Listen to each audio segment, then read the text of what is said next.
Alors bonjour frères et sœurs, c'est une joie de vous retrouver en ce début du mois de janvier.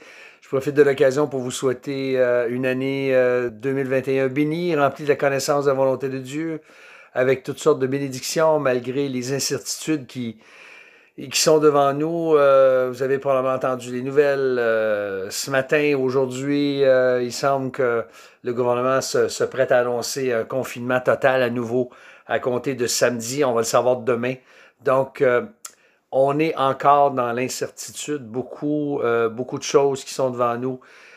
C'est pas très, très encourageant. Je dois vous dire que ce matin, je suis pas le plus encouragé.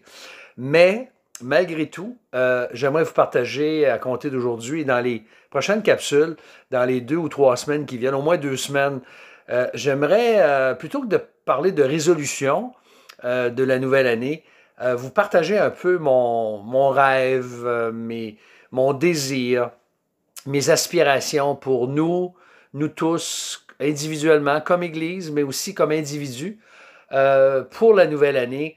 Et ceci, non pas par une série de résolutions, mais par des aspirations qui se traduisent par une prière de l'apôtre Paul dans Colossiens, chapitre 1, versets 9 à 14.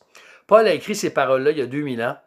Et je pense que cette prière qu'il écrit était pour les chrétiens de la ville de Colosse et des alentours, mais Paul les avait jamais rencontrés, mais pourtant, voici ce qu'il dit. Il dit, c'est pourquoi, dans Colossiens 1,9, c'est pourquoi nous aussi, depuis le jour où nous l'avons appris, nous ne cessons de prier Dieu pour vous et de demander que vous soyez remplis de la connaissance de la volonté de Dieu, de sa volonté, en toute sagesse et intelligence spirituelle.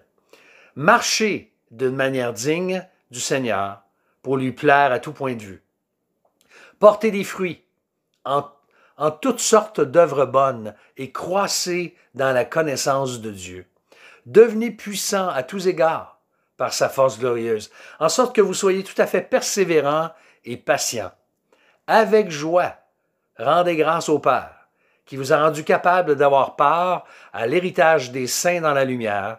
Il nous a délivrés du pouvoir des ténèbres et nous a transportés dans le royaume de son Fils bien-aimé, en qui nous avons la rédemption et le pardon des péchés.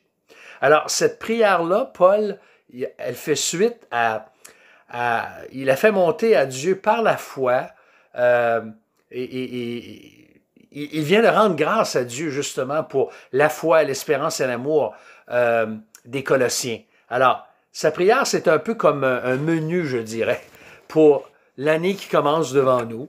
Et dans ce matin, dans le temps qui me reste, j'aurai à peine le temps juste de mentionner la première. Mais la première, c'est d'être rempli de la connaissance de la volonté de Dieu. Et être rempli de la connaissance de la volonté de Dieu, c'est souvent mal compris.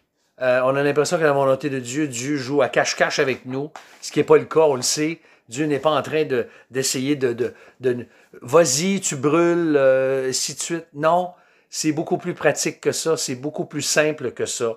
Et ne serait-ce pas merveilleux qu'à la fin de l'année, tu puisses dire, malgré tout ce qui s'en vient cette année-là, toutes les incertitudes, les souffrances, les circonstances, dire, Seigneur, j'ai accompli ta volonté.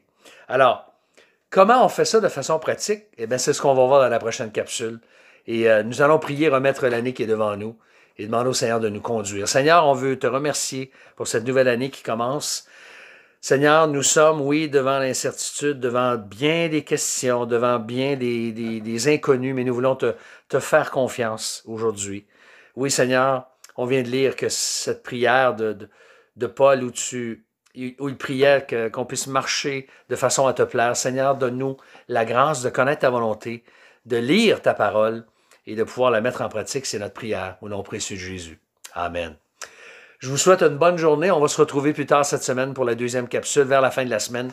Et on continue. Bonne journée. Que Dieu vous garde. Bon courage.